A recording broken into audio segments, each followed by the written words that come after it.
Muy feliz instante santo. Hoy damos inicio al ciclo correspondiente al segundo monográfico que responde a la pregunta ¿qué es la salvación? Y es un monográfico interesante que vamos incluso en el proceso, así como lo hicimos con el anterior. Vamos a ir acompañando del 1 al 5, o sea, sus 5 párrafos, las primeras 5 lecciones, compartimos aspectos que merecen discernimiento. Y en las últimas 5 lecciones volveremos nuevamente a la atención a párrafo por párrafo del monográfico, que de esta manera pues tengamos una mirada un poco más amplia, ¿no?, en el proceso. ¿Qué es la salvación? La salvación, incluso este primer párrafo, es de esos párrafos que los invito a que podamos ciertamente leer frase a frase, hacer una pausa, hacer silencio y pedirle al Espíritu Santo su guía para que Él coloque justo allí en nuestra atención exactamente lo que significan estas palabras. Nos dice Jesús: la salvación es la promesa que Dios te hizo de que finalmente encontrarás el camino que conduce a Él. Y es una frase que nos ubica, ya nos contextualiza, digamos. Esta frase nos coloca en las coordenadas del GPS. Es la promesa que Dios te hizo de que finalmente encontrarás el camino que conduce a Él. Recordemos que este libro está dirigido a nuestra mente, y si algo es habitual en nosotros como estudiantes de un curso de milagros en procesos de entrenamiento, es la confusión de niveles. Entonces Jesús de entrada nos está diciendo a esta mente individual, yoísta, con base a la idea del yo, con la creencia del cuerpo, en la dimensión tiempo y espacio, le está diciendo: hey, la salvación no implica salir de un sitio a otro. La salvación no es la salvación del cuerpo. No es que no vas a ir a un infierno. No es que significa que vas a irte de una ciudad a otra, de una relación a otra, de un lugar de trabajo a otro. Esa no es la salvación. Dirigido entonces al nivel natural de la mente, Jesús nos está diciendo que finalmente encontraremos el camino que conduce a Él. Eso es la salvación. Es la promesa de que si dirigimos la atención a Él en el entendido del primer mandamiento, ¿verdad? Amarás a Dios por encima de todas las cosas. En el entendido de que nada real puede ser amenazado, entonces nos dice: cuando decidas ir camino a mí, podrás entonces salir de ese nivel de amenazas que es inexistente y podrás reconocerte como mi hijo, la extensión de mi amor. Pero finalmente recordemos de que nuestra idea de separación es una idea, no es un hecho en concreto. Es una idea de estar separados. Entonces, la intención de esta promesa es: te saco de la idea de separación, porque esa es mi promesa. Si diriges la atención a mí, vienes de camino de regreso a mí, pero también recordemos que no se trata de una peregrinación del viaje de Santiago, no es una peregrinación física, no es un rodar físico, es que nosotros hagamos nuestro entrenamiento mental para superar la idea de este yo individual, precisamente para que nos podamos reconocer en ese diseño natural. Recordemos la lección, la 229, que decía, el amor es, o 229 o 230, disculpen, la 229, el amor, que es lo que me creó, es lo que soy yo.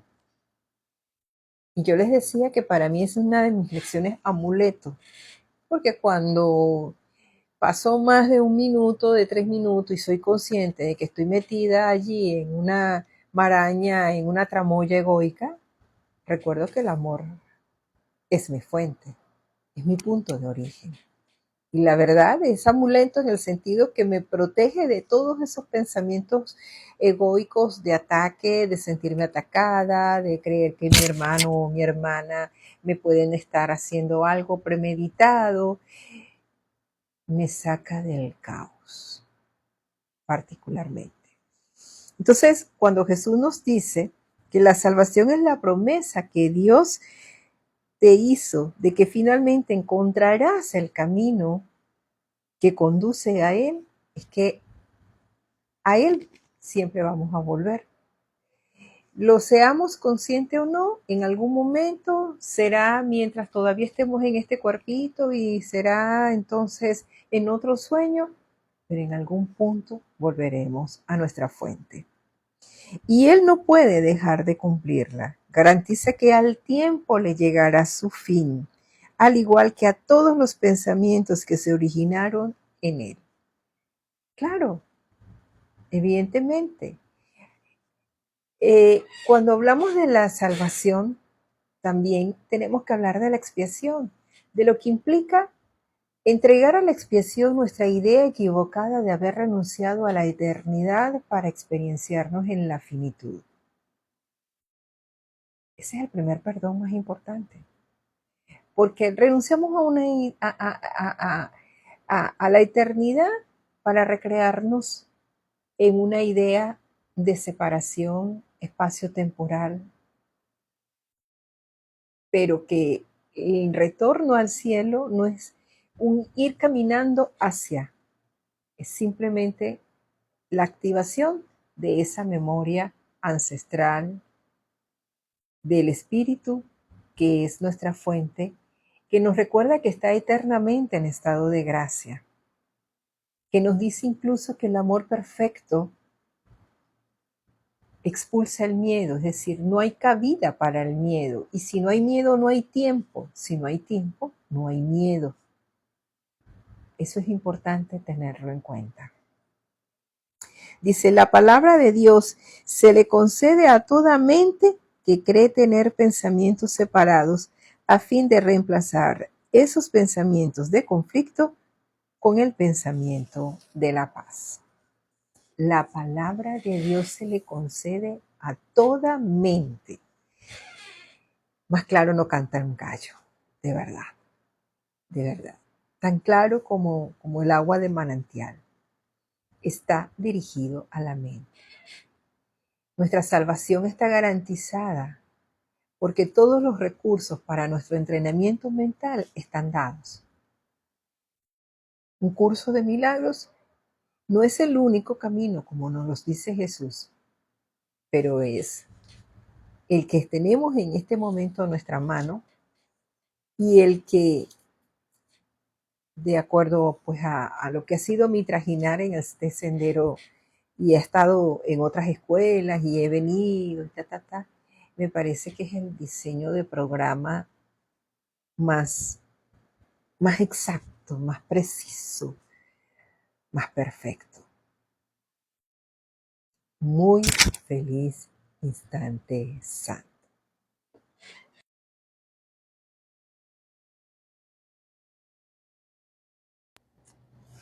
¿Qué es la salvación?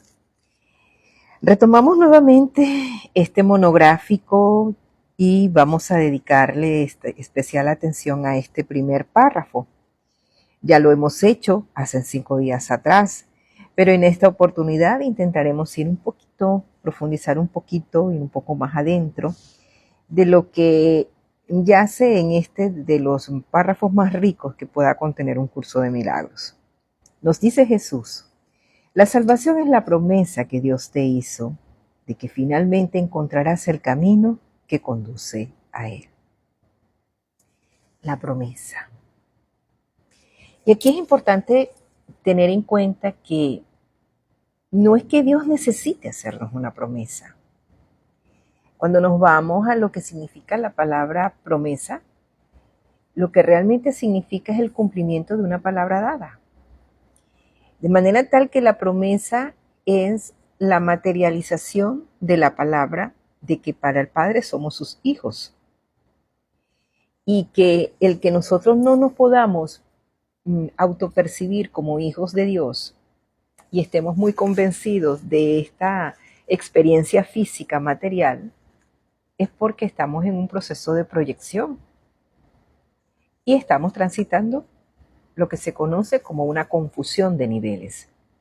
Pero que de eso podemos salir, porque la palabra de Dios dice que Él es nuestro Padre y nosotros somos sus hijos, que Él nos hizo a su imagen y semejanza, que Él es amor y por ende eso es lo que también somos.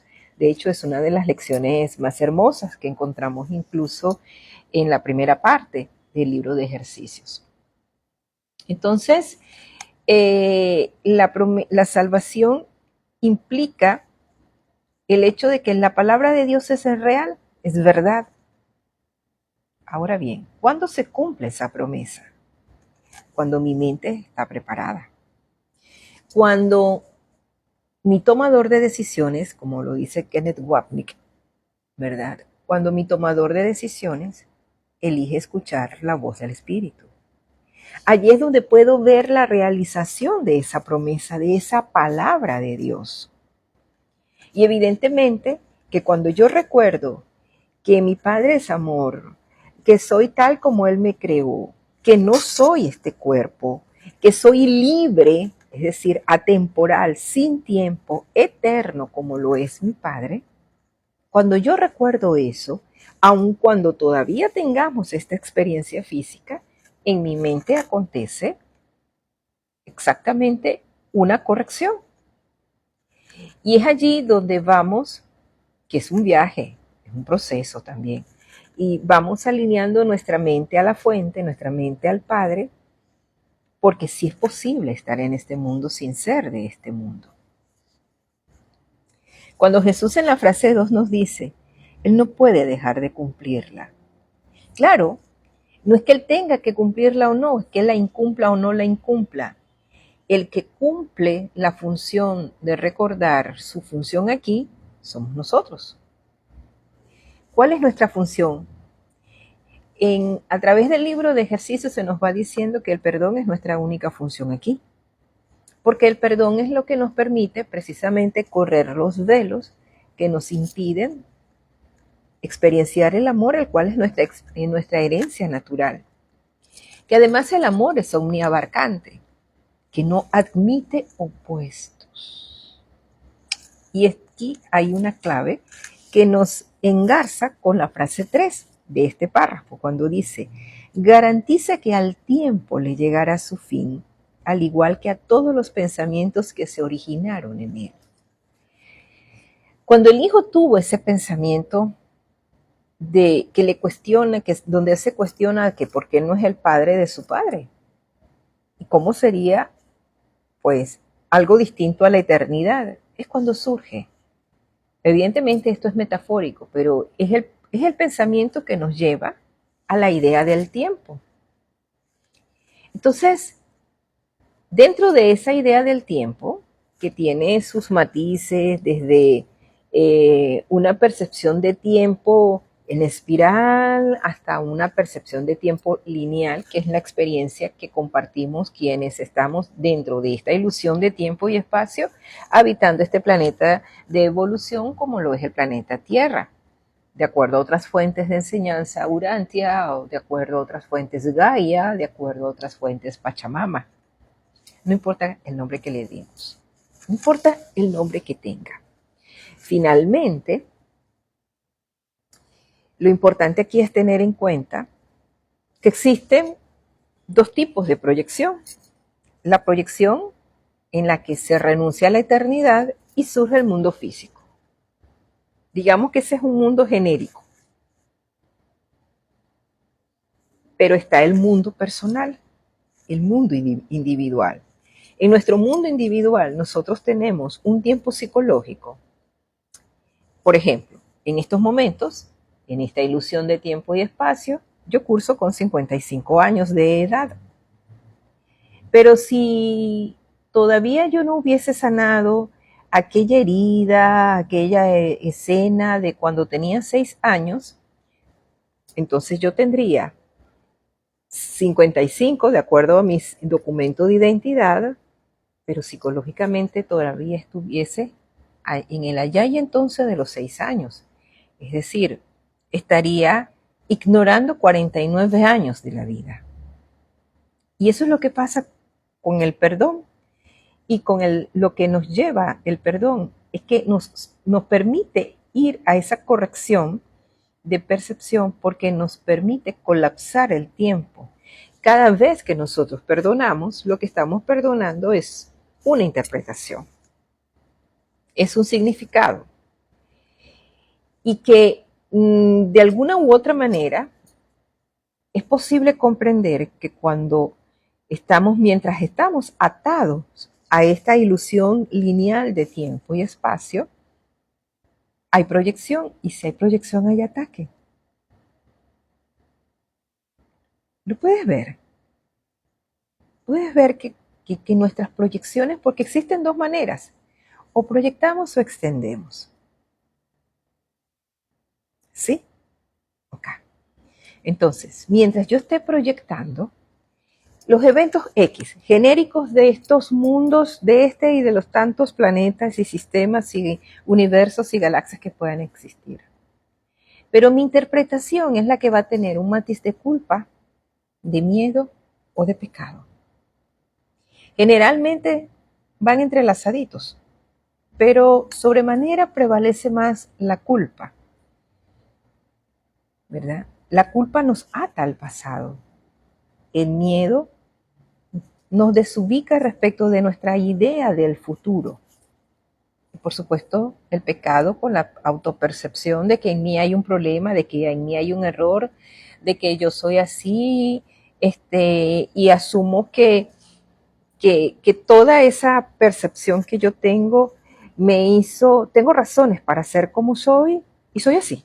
Y al que le guste, que se la cale. Y al que no le guste, que no se la cale. Eso lo hemos dicho y hecho muchas veces, ¿verdad? Pero bueno, estamos a esta altura de este proceso, de este viaje hacia nuestro interno, de este viaje sin distancia, haciendo toda la tarea posible para poder salir de este exilio.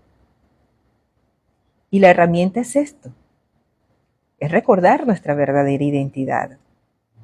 Cuando nos dice Jesús en la frase 4, la palabra de Dios se le concede a toda mente que cree tener pensamientos separados, a fin de reemplazar esos pensamientos de conflicto con el pensamiento de la paz. Entonces, hoy hagámonos un propósito. En lugar de proyectar, vamos a extender amor. Que todos nuestros pensamientos sean pensamientos de amor, para que la paz sea una realidad. ¿Sí? Muy feliz instante santo.